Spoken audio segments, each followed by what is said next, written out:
여러분 안녕하십니까. 원캠퍼스 사업의 일환으로 오늘은 실감형 융합 콘텐츠 교육 프로젝트 사업의 일환으로 유재헌 감독님을 모셔서 강의를 하겠습니다. 유재헌 감독님은 저희가 이제 따로 프로필을 올려드리겠지만 여러분들이 아주 좋아하는 컨텐츠를 주로 작업을 많이 하셨어요. 이제 본인 소개하실 때 말씀을 해주실 거고, 오늘은 공연과 전시를 중심으로 한 융복합 콘텐츠의 사례를 중심으로 유재현 감독님의 강의를 듣도록 하겠습니다. 박수로 맞아주시기 바랍니다. 네, 안녕하세요. 유지원이라고 합니다. 강의 지금 바로 들어가면 될까요? 저, 네, 뭐 마이크는 쓰셔도 괜찮고요. 예. 같이 여기 있는 분들이 있으니까. 저는 그 유잠 스튜디오라는 회사의 그 대표를 하고 있고, 그 다양한 미술과 공간 쪽 관련한 작업들을 하고 있는 그 유재헌이라고 합니다. 반갑습니다.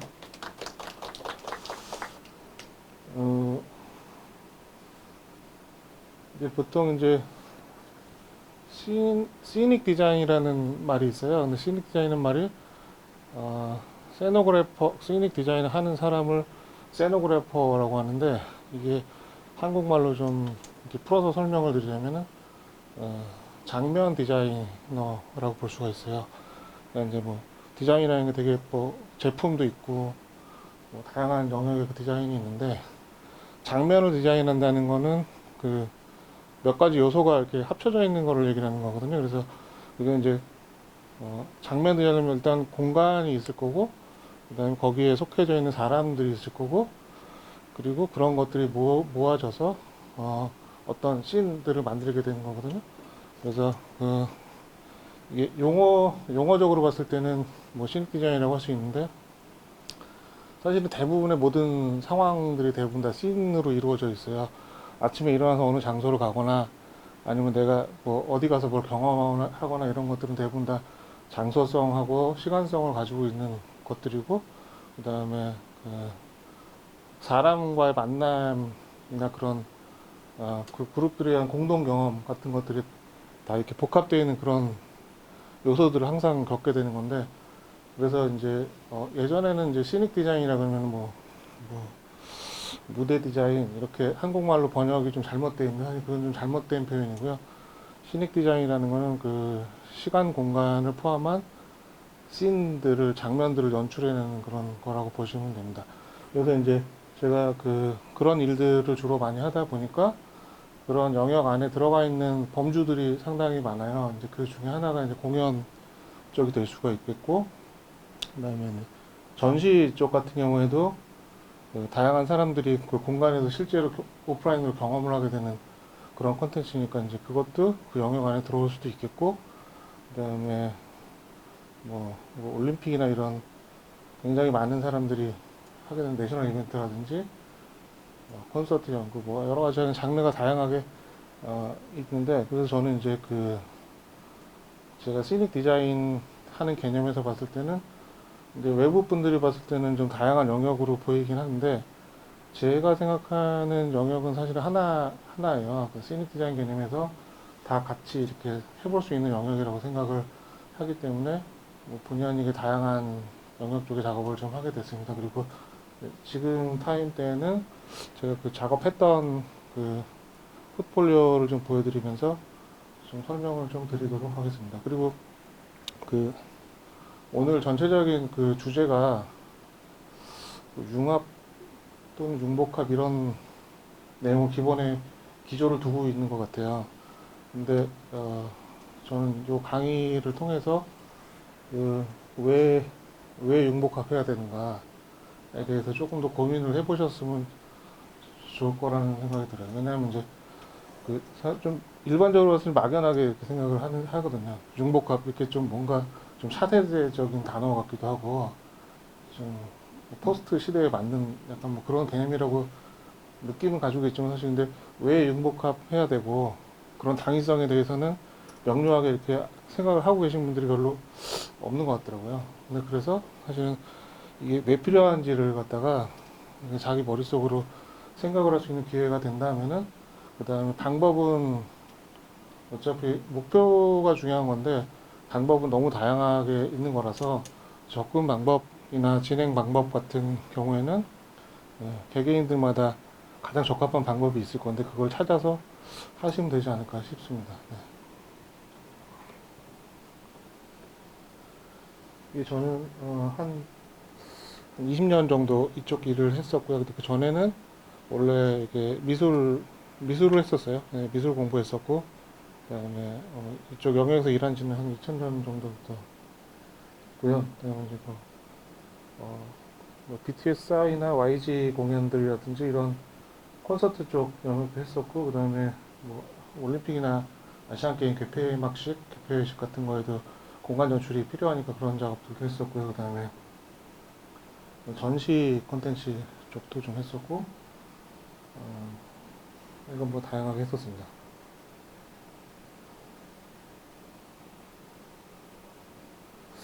그래서 일단은 좀 제 생각에는 같은 영역이라고 생각하지만 이제 보통 이렇게 너무 풀어서 이렇게 보시면은 보시는 분들이 좀 너무 넓게 영역을 보시니까 이렇게 좀 구분을 좀 해서 이렇게 영역별로 해서 작업했던 거를 좀 설명드리겠습니다. 일단은 이제 이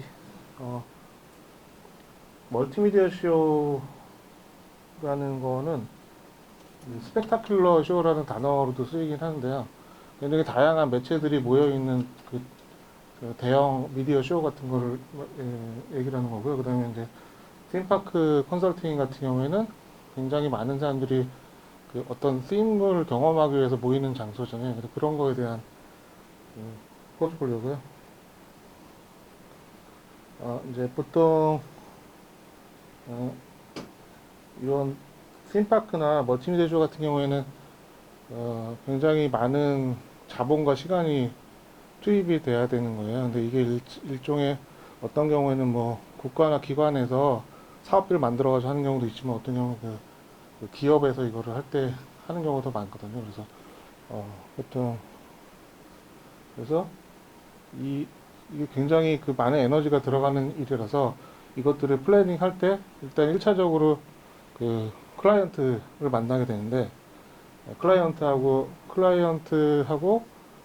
커뮤니케이션을 하는 게 사실은 굉장히 중요합니다. 왜냐하면 이게 일종의 그 규모로만 봐도 그 좀 중소 도시 정도를 플래닝을 해야 되는 건데 이거를 어떤 방향으로 할 건지 관련해 가지고 제가 항상 이제 이런 일을 할 때 보면 이제 제 자아를 이렇게 내려놓고 다른 사람 그쪽 반대쪽 입장에서 이렇게 항상 풀셋에서 봐야지 이제 진도를 나갈 수가 있고요.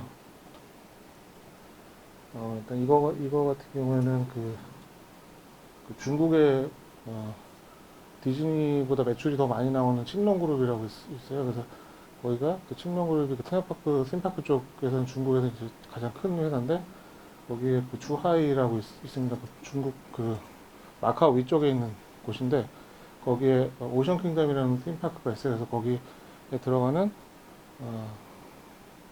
킬러 웨이 쇼를 디자인하고 컨설팅하고 이런 작업을 했던 겁니다. 이제 이게 저도 뭐 작업을 많이 하긴 했지만 항상 똑같은 작업이 한 번도 없기 때문에 저도 막 처음 경험하게 되는 상황들이 너무 많아요.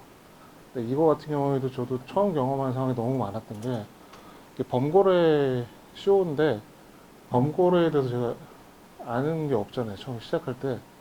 그럼 이제 거기서부터 이제 그 파트의 생태 전문가라든지 동물 뭐 전문가라든지 이런 사람들하고 막 회의를 하면서 이게 어떻게 구성이 돼야지 이게 가장 컨텐츠로서도 그렇고 이게 문제가 안 되게 이걸 할 수가 있는가. 뭐 그리고 보통 이제 물에서 하는 공연 같은 거 하면은 해수일 때하고 담수일 때하고 너무 많은 차이가 있어요. 이게 일반 이제 사람이 마실 수 있는 물하고 바닷물하고는 굉장히 많은 차이가 있거든요. 사실 그런 것들도 그렇고 이게 머릿속으로 막연하게 생각했을 때 하고 실제로 이거를 이제 진행하게 되면서 알게 되는 이걸 꼭 감당하고 이걸 해결해야 되는 상황들이 너무 많이 생기는 거예요. 그게 사실 이제 아무리 경험을 많이 한 사람들도 그런 거 노하우가 너무 많아가지고 무슨 새로운 프로젝트 할 때마다 뭐 답안지를 척척 써낸다 이건 사실 말이 안 된다고 생각을 하고 있고요. 그래서 사실은 이제 어떤 스탠스로 이런 상황을 맞이하고 빨리 습득을 해가지고 공부도 계속 해야 되고 그러면서 이걸 가장 그 적합한 상태로 이거를 만들 것인가 컨설팅 할 것인가에 대한 게 가장 중요하기 때문에 사실 이제 그 사람이 가지고 있는 뭐 감각, 창조적인 감각 또는 그간 쌓아왔던 경험 이런 것 이외에 더 중요한 게 커뮤니케이션이거든요. 그래서 제가 이분도 거의 중국에서 굉장히 그 매년마다 월드 테마파크 인덱스라고 나와요. 매년마다 나오는데 거기에 10등 안에 전 세계에서 10등 안에 드는 정도 규모의 회사인데 이 클라이언트는 이제 이분 그 그룹의 회장님이신데 저하고 너무 성장 과정도 다르고 전혀 다른 상황에서 이렇게 잘하고 이렇게 지금까지 오신 분이잖아요. 많은 경험 자체가 달라요. 그래서 이제 이게 그냥 일적인 얘기를 한다고 생각하면은 뭐 좀 진행이 안 되는 거예요. 왜냐면 이제 그 제가 커뮤니케이션 해야 될 대상이 그 사람에 대해서 진짜로 이해를 하려면은 그 사람의 성장 과정, 성향, 뭐 어떤 목표로 이걸 하는지 그런 것들도 이해할 각오가 돼 있어야 돼요. 그리고 이제 제가 뭔가를 주장을 하려면은 그분들 입장에서도 그걸 받아들일 수 있는 주장을 해야지 제가 다음 단계로 나가게 되는 거거든요. 보통 이제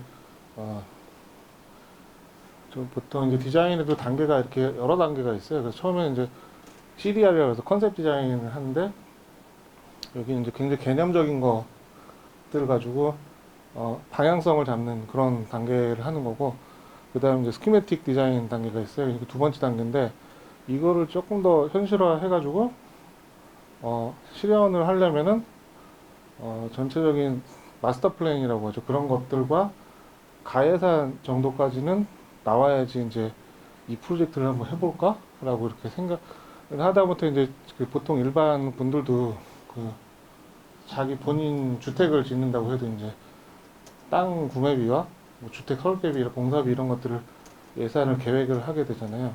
이게 똑같은 거예요. 그래서 이제 프로젝트라는 게 처음에 이제 마스터 플랜 컨설팅 하는 단계에서 그런 것들이 이제 크게 설계만 봐도 한 4단계 정도가 되는데 초반기 2단계 정도에 이미 그런 사업적으로 이거 추진해도 되겠다, 안 되겠다라는 게 이미 결과가 나와야 되는 단계인 거예요. 그래서 그게 이제 컨셉인죠. 머릿속에 상상할 때 초반에 이제 그 CDR 단계는 굉장히 행복해요.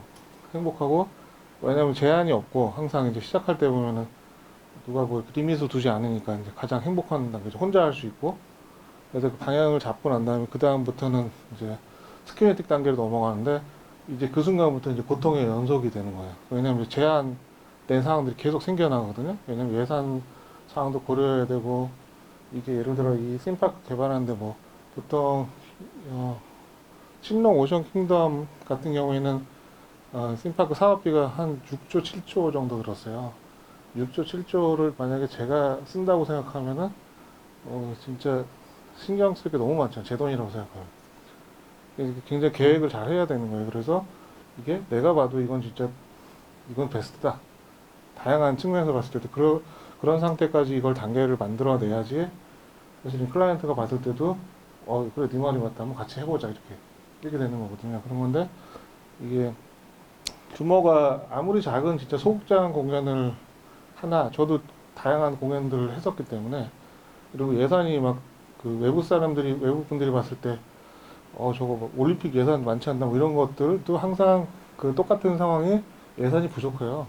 아무리 많은 그 행사들도 사업비가 큰 것들도 예산이 항상 부족하기 때문에 그거를 처음에 1단계가 지나고 나서는 그다음에 이제 그 스키매틱 단계 2단계고 3단계가 이제 디자인 디벨롭먼트 그러니까 디자인 디벨롭먼트 하는 단계예요. DD 단계라고 그러고 그 다음에는 CD 단계가 이제 컨스트럭션 도큐멘트라고 이거는 이제 이 상태까지 가면은 바로 이제 공사 들어가면 되는 거예요. 디테일한 그 도면들과 설계 도면들이 다 나오고 모든 예산과 조직 구성과 바로 이제 내일 공사 시작합시다 하면 착공과 들어갈 수 있는 단계까지 뽑는 게 이제 4번째 단계거든요.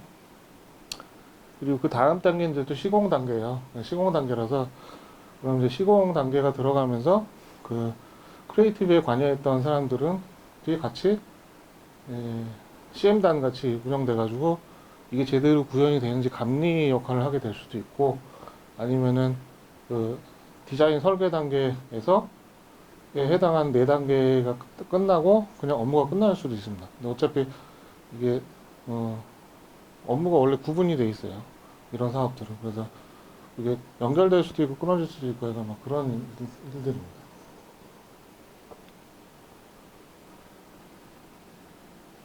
그래서 이런 일들이고 이것도 이게 이제 보통 한국에 이렇게 싱파크 쪽은 사업이 많지가 않았어요. 적어도 이제 5년, 10년 전부터 지금 현재까지는 가장 이런 사업들이 활발하게 되는 곳이 중국이었거든요. 그래서 중국에서 했던 프로젝트들이 좀 많아요. 근데 이것 같은 경우에는 그 북경에 있는 후아그룹이라고 있는데 그 후아그룹에서 그 중국에서 제일 왼쪽에 보면 리장이라는 관광지가 있어요. 거기는 그 히말라야 산맥하고 연결되어 있는 중국 일반적인 북경 상해하고는 굉장히 다른 느낌의 그 고산지대 같은 느낌이거든요. 거기 그 옥룡설산이라는 산이 있는데 거기서 만년설이 이렇게 녹아가지고 그 올드타운으로 물이 흘러 들어오는 그런 되게 가는 길에 뭐 샹그릴라 그런 것도 있고 굉장히 독특한 올드타운인데 관광지 굉장히 유명한 관광지예요. 그래서 거기에 이제 그 인도어 쇼하고 아웃도어 쇼하고 이거를 제가 두 개를 이제 했었어요. 그래서 지금 요거는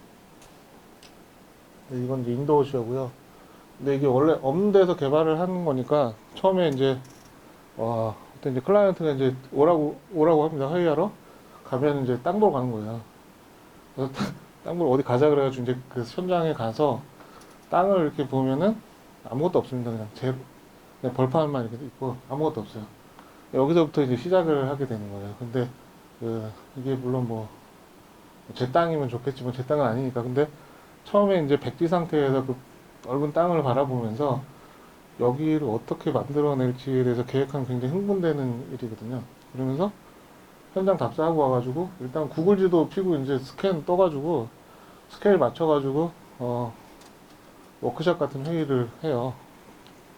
근데 보통 보면은 근데 이런 사업들은 그 자금이 굉장히 많이 투입돼야 되는 사업이라서 뭐 하다못해 이제 제가 예를 들어 뭐 조그만 건물이 하나 있다 그러면은 그 인테리어 하는데 예를 들어 3달 걸린다라고 했을 때 비용을 계산을 할 테고 대신에 그거 말고 그 전에 설계 디자인을 갖다가 더 빨리 뽑아가지고 그 2-3달을 갖다 세이브할 수 있으면 뭐가 더 전체적으로 봤을 때 세이브인가 또 계산을 해야 되는 거잖아요.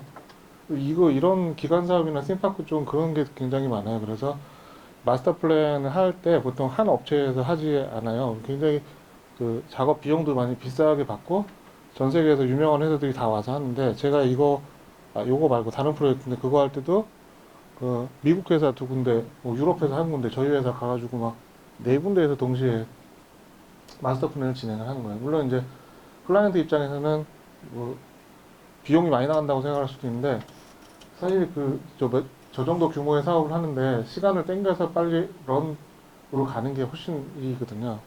그래서 보통 그렇게 작업을 해요. 그래서 이제 워크샵 오라고 그래요. 초반에 그럼 가면은 전 세계에서 이제 좀 꼭지 찍는다는 회사들이 다 와서 거의 뭐 2주 이상을 갖다 워크샵을 합니다. 거기서. 이게 거의 이거는 거의 뭐 진짜 피만 안 보였지 거의 굉장히 전쟁터예요. 왜냐면 여기서 이렇게 제가 이런 작업을 하는 사람 입장에서 여기서 다 자기 주머니에 뭐가 들었는지 다 보이거든요. 2주 안에 이제 거기서 워크숍 하면서 바로 실시간으로 컴페티션 같은 워크숍을 하는 건데 그래서 여기 가기 위해서 굉장히 이제 숙련을 굉장히 많이 해야 되는 거예요. 그래서 제가 뭐 생각한 걸 갖다가 바로 꺼내는 방법도 그렇고 노력도 그렇고 막 기술도 필요하고 설득하려면 또 미리 공부도 많이 했어야지 다양한 그런 것들이 많이 필요하거든요. 그리고 이거는 제가 하는 게 이게 미술입니까? 아니면은 뭡니까? 되게 굉장히 애매한 거잖아요. 굉장히 그 지역에 대한 그 인문학 공부도 해야 되고, 왜냐하면은 그 어떤 특정 장소에 만들어지는 거니까. 근데 저는 이제 계속 거의 미술 쪽을 대학을 나왔어요. 그렇긴 했는데 가끔 가다가 제가 보면 이제 뭐 하는 사람인가 싶을 때가 많아요. 사실 미술이랑 상관없는 업무가 상당히 많은데, 그, 저는 제가 미술하는 사람이라고 생각하진 않아요.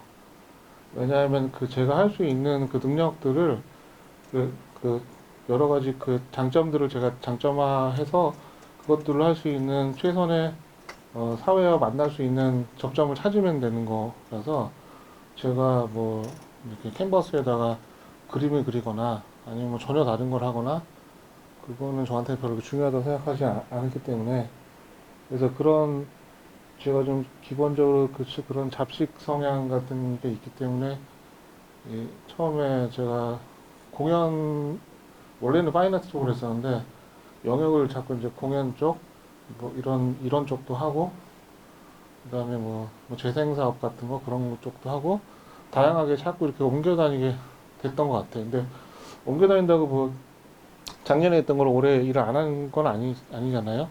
그래서 영역이 조금씩 넓어질 수 있는 거예요.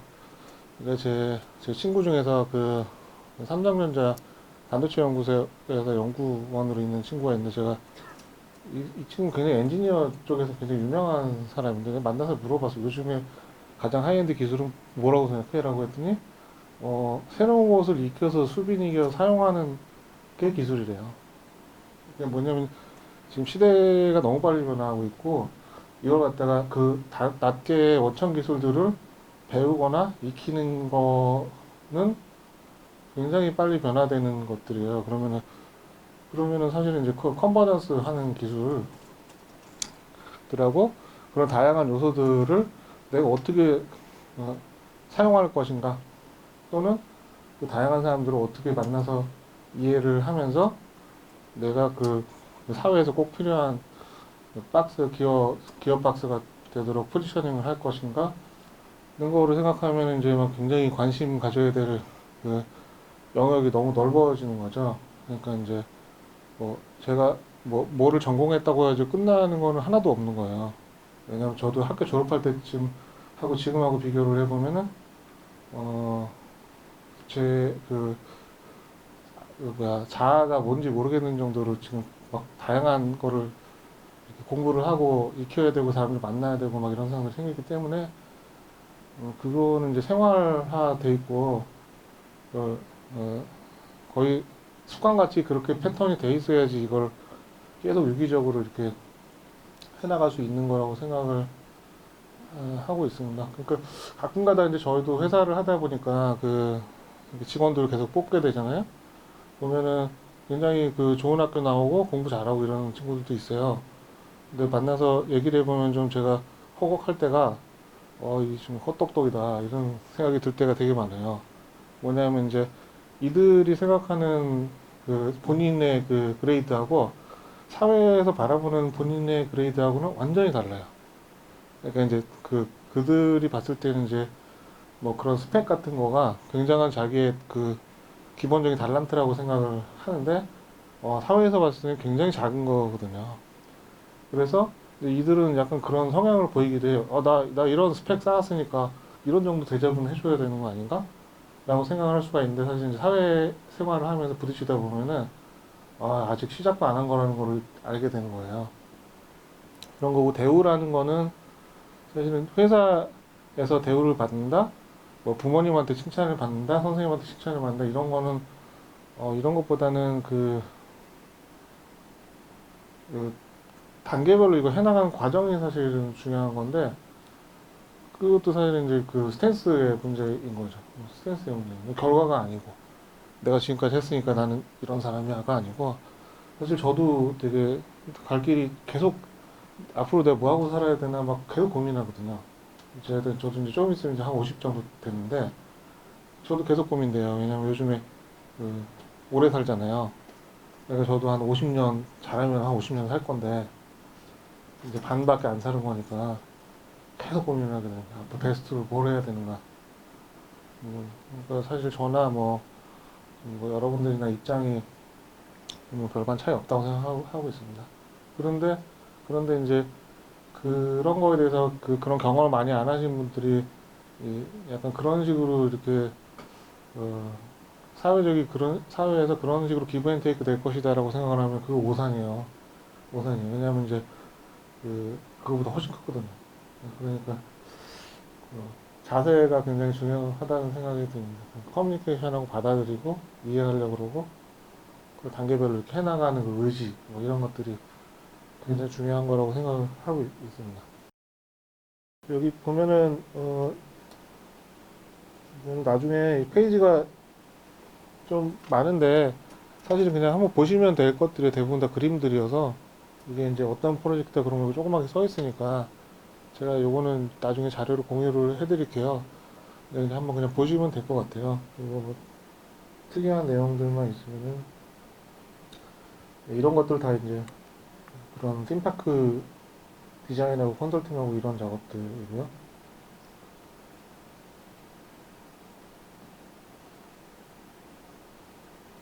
그다음에 이거는 이제 내셔널 이벤트로 해서 보통 이제 그 템퍼러리 행사가 있고 퍼머넌트가 좀 달라요. 왜냐면 이제 템퍼러리는 일종의 공연, 이벤트, 물론 상설 공연이 있지만 브로드웨이에서 몇십 년 하는 것들도 템퍼러리, 퍼머넌트라고 보기는 좀 그렇거든요. 왜냐면 시즌별로 계속 이제 그런 것도 있고 그래서 보통 이제 이벤트 공연 이런 것들은 템퍼러리라고 보는 거고 퍼머넌트는 이제 특별한 일 없으면 계속 남아 있는 거예요. 일종의 건축 비슷하게. 그래서 한번 해놓으면은 막 기본이 30년 이상 그런 거니까 좀 접근한 시작점 자체가 좀 다른 거예요. 이거를 해나가는 방식도 이게 한 달 정도 공연한 다음에 스트라이크 할 거다라고 계산하는 거하고 제가 이렇게 만들어 놓은 건데 50년 여기서 버티고 있어야 된다는 거하고 너무 기준 자체가 다르잖아요. 그런 거니까 그거에 따라서 달라지는데 이제 아까 좀 전에 심파크나 뭐 그런 쪽은 좀 퍼먼트 쪽에 갔고 이거는 이제 이런 내셔널 이벤트나 뭐 공연이나 콘서트 이런 쪽은 이제 템퍼러리 쪽에 가깝겠죠. 그래서 근데 이거를 하는데 자격 요건 자체도 달라요. 왜냐하면 이제 퍼머넌트를 하려면은 법적으로 갖춰줘야 될 그 자격 요건들이 더 있고, 그다음에 예를 들어 무대 디자인 한다 그러면은 무대 디자인 자격증 있나요? 그런 얘기 들어보신 적 없으시죠? 자격증 필요 없습니다. 그런 거는. 왜냐하면 이제 퍼머넌트가 아니라서 그런 거라서 어떤 영역을 할 것인가에 따라서 라이센스가 필요한 게 있고 필요 없을 수도 있고 그런 거니까 나중에 뭐 개인 비즈니스 같은 걸 하실 수도 있을 것 같은데 그러면은 영역을 먼저 이렇게 포지셔닝을 좀 해보신 다음에 그것들을 하는데 필요한 조건들이 뭐가 있는지를 좀 미리 알아보셔서 혹시 라이센스나 이런 게 필요하다 그러면 그런 거는 미리 하나씩 이렇게 딱 차곡차곡 준비를 해놓는 게 갑자기 할 수는 없거든요. 예를 들어 제가 실내 건축을 막 하고 싶은데 갑자기 공사를 하는 건 위법행위예요. 불법이에요. 제가 라이센스 그런 거라서 그런 쪽을 하려면은 미리 그 라이센스 준비를 해놔야 되는 거예요. 건축 쪽, 아키텍트도 마찬가지죠. 그런 거니까 아마 그런 영역이 있을 거라서 미리 준비를 하셔가지고 그건 차곡차곡 모아놓는 거는 되게 어차피 해야 되는 일이라서 그건 하시면 좋을 것 같고요. 근데 이거는 이제 인천 아시안 게임 했던 거고요. 그다음에 이거는 평창 올림픽 했던 건데 평창 올림픽은 제가 개막식 때 보면 쇼가 6개가 있었어요. 6개가 있었는데 우리끼리는 이제 쇼 1, 2, 3, 4 이렇게 6까지인데 제가 이제 1하고 6를 했었어요. 제가 다 했다 그러면 그러면 본인이 다 했다고 하는 분들 되게 많아요. 그건 거짓말이고요. 나눠서 하게 돼 있거든요. 그리고 혹시 VMA 시상식 같은 거 보셨는지 모르겠는데 비디오 뮤직 어워드 같은 거 보면은 막 연출이 막 너무 화려하잖아요. 굉장히 볼만한데 사실 총괄 이그제큐티브가 있는데 그 곡별로 프로듀서하고 크리에이티브 팀이 다 따로따로 있어요. 그러니까 그 정도로 에너지를 많이 썼다는 거죠. 그런 거니까 근데 이게 이제 그런 거 관심 있으시면은 그런 거 방송 보고 유튜브 보는 것도 좋은데 끝날 때 크레딧을 이렇게 디테일하게 화면 캡처해서 한번 보시면은 되게 공부가 많이 돼요. 왜냐하면 이제 저런 콘텐츠 원래 우리 업계에 있는 사람들끼리는 그런 얘기 하거든요. 판짜기가 일 절반 했다. 판짜기가 그 오거나이징 하는 게 진짜 중요한 거예요. 왜냐면 그 어떤 일을 하려면 어떤 조직 구성이 갖춰져야 된다는 거가 굉장히 기본적인 거거든요. 그래서 막 그 해외 사례 중에서 굉장히 멋있는 거, 뭐 영화도 그렇고, 뭐 저 어워드도 그렇고, 뭐 케이팝 투어 중에서 뭐 큰 거라든지 그런 것들 보면 막 이렇게 그런 감정 떠나가지고 끝날 때 이제 크레딧에 나오는 그 깨알 같은 사람들이 뭐 하는 사람이었는지를 한번 이렇게 캡처해서 한번 고민해 보면은 아 이런 걸 이런 사람들이 필요하구나 이렇게 알 수가 있어요. 그래서 그것도 한번 해보시면은 되게 좋을 것 같아요. 이게 보통 이제 좀 후진국일수록 그 본인들이 다 했다고 해요. 왜냐하면 뭐 올림픽 했습니다. 그러면 올림픽 한 분들이 거의 한 1000명은 넘을 거예요.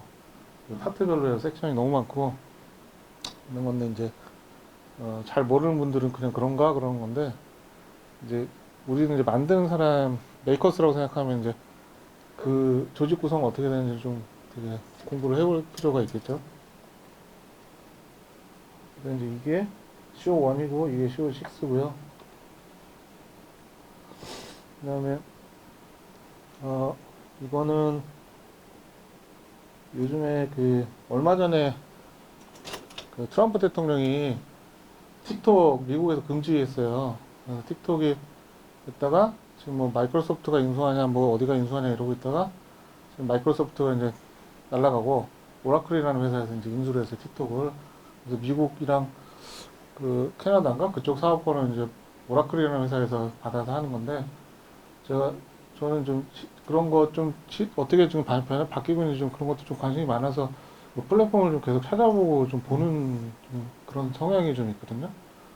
근데 처음에 유튜브가 나왔을 때도 이거 뭔가 이러다가 이게 대세로 자리 잡겠는데 싶었어요. 그러고 있던 찰나에 이제 너도 나도 채널들을 만들기 시작하고 그다음에 이제 음악 콘텐츠 쪽에서는 이거는 그 CJ 문화재단이라고 있어요. 거기서 그 언더그라운드 음악이라고 할 수는 없지만 이제 아직까지 너무 이렇게 메이저에 있는 음악인이 아닌 그런 음악하는 뭐 밴드나 음악인들을 갖다가 이렇게 플랫폼을 유튜브 플랫폼 만들어가지고 이 문화재단에서 그거 가지고 이분들을 갖다가 이 음악인들을 좀 프로모션 해주는 그런 플랫폼을 만들자 그래가지고 이제 아지트 라이브 세션이라는 거를 만들었어요. 그래서 채널이 있어요 유튜브에. 그래서 이제 그런 거를 작업을 했던 거예요. 그래서 이거는 이제 그 모바일 폰 그 앵글로 딱 맞췄을 때 그 안에 딱 들어가는 콘텐츠를 만드는 거예요. 근데 이제 그러고 나서 이게 시작한 지가 제가 한 2년 정도 넘었는데 지금 재작년에도 이미 틱톡을 제가 보면서 이것도 굉장히 차세대스러운데라고 생각을 하고 있었어요. 왜냐면 이제 이 핸드폰이 이거는 이제 모바일이 아닐 경우에는 사람들이 와이드한 거에 굉장히 익숙해져 있는데 모바일을 생각하면은 모바일 폰은 이 손 모양이 이렇게 생겼고 핸드폰을 가로로 들 수가 없잖아요. 이렇게 들고 다니잖아요. 그런 거니까 굉장히 훨씬 유튜브보다 이게 모바일스러운 거예요. 틱톡이라는 플랫폼 자체가. 그러면서 거기에 맞는 콘텐츠들이 막 나오기 시작하더라고요. 작년, 재작년부터 그러면서 관심 있게 저도 계속 보고 있었는데 그 중국에 이 미국이나 한국에서 불가능한 건데 그 안면 인식 기술 같은 게 중국이 1등이에요. 왜냐면 그 진짜 그 조그만 동네별로 해가지고 그 CCTV가 엄청 많아가지고 그냥 걸어가면 막 수백 명이 걸어가고 있는 게 이 사람이 순간적으로 얼굴 스캔 떠가지고 그 개인정보 같은 게 다 그냥 그런 정도로 안면 인식 기술이 굉장히 선두에 서 있거든요. 근데 제가 좀 놀라운 거는 이제 틱톡을 보면서 이게 좀 재밌잖아요. 이것저것 그런 콘텐츠들이 있는데 거기에 그런 기술들이 막 쓰이고 있는 거예요. 그러면서 야 이게 진짜 이제 그거는 엔지니어링 그거는 그거고 근데 일반적으로 사람들이 쓰는 것들은 그 플랫폼에서 그게 녹아가지고 쓰고 있으면서 이게 대세 그 플랫폼으로 이렇게 쭉 올라오는 게 보이더라고요. 지금은 오히려 그 인스타그램보다도 이게 플랫폼이 좀 더 미래적인 거 아닌가 이런 생각이 좀 들 정도로 뭐 그렇습니다. 계속 변화한다는 거죠 플랫폼도. 그다음 이제 이쪽이 이제 공연 쪽 디자인 했던 건데요. 이거는 작년에 이제 BTS 월드 투어를 제가 했었어요. 그리고 이제 싸이도 그렇고 싸이 공연도 제가 같이 한 지가 굉장히 오래됐고요. 그다음에 이제 YG 같은 경우에는 거의 초창기 때부터 계속 제가 작업을 했었어서 그 YG에서 하는 그 YG 출신 아티스트들 작업은 거의 다 제가 했었어요. 그래서 좀 인연이 좀 오래됐고요.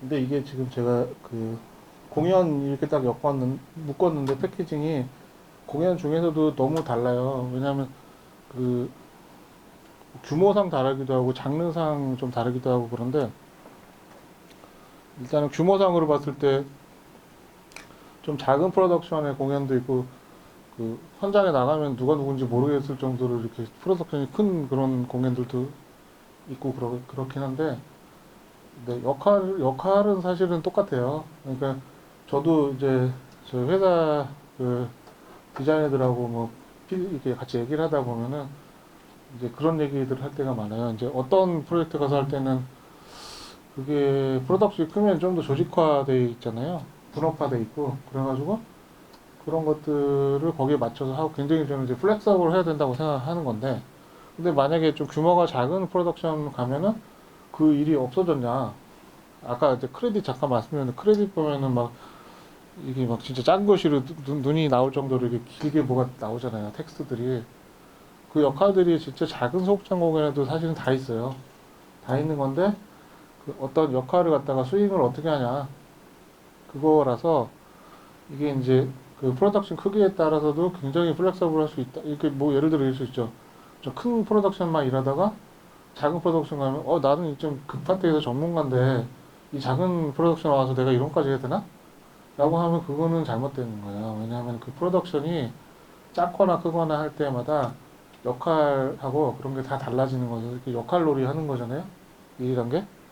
그래서 그게 굉장히 가변적일 수 있다라고 생각을 해야지 다양한 일을 할 수가 하는데 유리한 거예요. 근데 예를 들어서 반대로 뭐 작은 프로덕션에 있다가 큰 프로덕션에 와서 자기가 이제 본인이 디렉터 같은 역할을 하게 됐다라고 하면은 그게 이제 좋을 것 같지만 사실은 굉장한 책임이 같이 따라오는 거거든요. 이게 그게 실수를 했을 때 그 전체에 영향을 미칠 정도로 영향력이 있는 거잖아요. 근데 감독이라는 타이틀을 공연 쪽에서 다는 거는 이게 쉬운 일이 아니잖아요. 거의 각 파트별로 해서 그 제일 헤드쿼터 역할을 하는 거니까 그만큼 이제 책임져야 될 것도 많은 거니까 이게 장단점이 다 있는 거죠. 사실은 책임 안 지면서 이렇게 그 뭐야 베네핏만 있는 일이 있다면 그거 뭐 너무 좋겠지만 그런 일이 없으니까 예.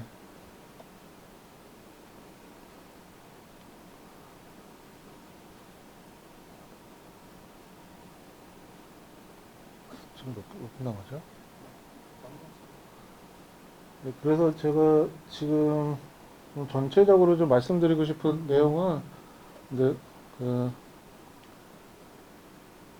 우리는 이제 그 그냥 경험하는 사람이 아니고 우리가 이제 뭔가를 만들어내는 컨텐츠를 만들어내는 사람이라고 하면은 그 만들어지는 과정이나 그 조직 구성이나 그런 것들이 어떻게 되는지에 대해서 좀 더 디테일하게 봐야 되는 게 일단 첫 번째일 것 같고요. 그 다음에 그런 것들에 의해서 일이 진행이 될 때 각각에 만나게 되는 그 사람들 관련해서 굉장히 주의 깊게 이렇게 관심을 가져야 돼요. 왜냐면 그게 그렇지 않으면은 그 항상 이렇게 걸림돌이 계속 생기면서 엔진 추진력에 힘이 안 생기는 거예요.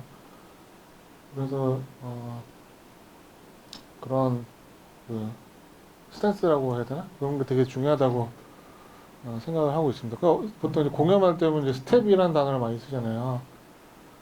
그 스텝으로서 할 때도 있고, 예를 들어 뭐 어떤 디렉션 권한을 가지고 뭔가를 진짜 헤드쿼터 역할을 해서 정확하게, 명확하게 디렉션을 줘야 될 때가 있거든요. 그러니까 이제 그러니까 디렉터가 있고 오퍼레이터가 있고 되게 그것도 다양하긴 한데, 오퍼레이팅을 할 때는 진짜 그 역할놀이에 딱 정확하게 자기 그 포지셔닝을 해가지고 진짜 기어박스처럼 딱 굴려 들어가게 만드는 자기를 그 트랜스폼 시키는 게 되게 중요하고 반대로 뭐 디렉터나 그런 그 책임을 줘야 될 역할에서는 명확하게 그 목표 지점을 잡아야죠. 이런 말 되게 싫은 거예요. 뭐 좋은 거 같아요. 좋다는 거니까 나쁘다는 거니까. 아, 이거 좀 싫은 거 같은데? 이런 거 있잖아요. 이렇게 하면 안 돼요. 왜냐면 디렉터들은 자기가 이렇게 원하는 방향을 갖다가 뭐 좋아요, 싫어요 이렇게 딱 얘기를 하고 방향을 갖다가 왜 그렇게 가는지에 대해서 이렇게 설득을 할 수 있어야 돼요. 왜냐면 뭐 너 나 못 믿어 이렇게 갈 수는 없는 거 아니에요. 그런 거니까 설득을 해야죠. 설득을 하려면은 또 준비하고 공부를 해야 돼요. 그래야 설득이 되니까 옛날같이 이렇게 야 너 몇 학번이야? 뭐 이거 할 수 있는 것도 아니고 지금은 그런 거니까 이제 나중에 다른 일 하실 때 그 맞는 역할이 있으실 건데 거기에 가장 적합한 것 같다가 플렉서블하게 이렇게 막 녹이면서 경험을 계속 쌓으시다 보면은 이한 단계씩 이렇게 스펙트럼이 좀 넓어질 거라고 저는 생각이 듭니다. 네, 감사합니다.